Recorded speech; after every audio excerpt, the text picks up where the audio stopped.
Berdasarkan keputusan Kementerian Energi dan Sumber Daya Mineral, per 1 Oktober 2016 akan menurunkan harga bahan bakar minyak jenis premium Rp300 per liter menjadi Rp6.150 per liter, sementara untuk solar akan mengalami kenaikan Rp600 per liter menjadi Rp5.750 per liter.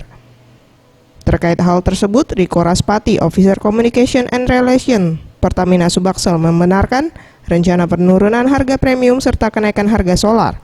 Namun pihaknya kini masih menunggu keputusan resmi dari pemerintah, mengingat penetapan harga premium dan solar ada di tangan pemerintah.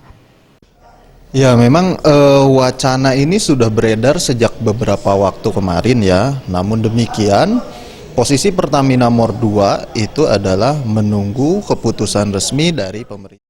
Ia menambahkan, penggunaan bahan bakar khusus atau non-subsidi di Sumsel sudah mulai meningkat.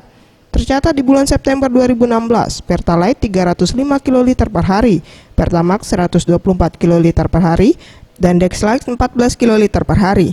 Mega Dwi Handayani, Anugrah Sandi Pratama, Sriwijaya TV.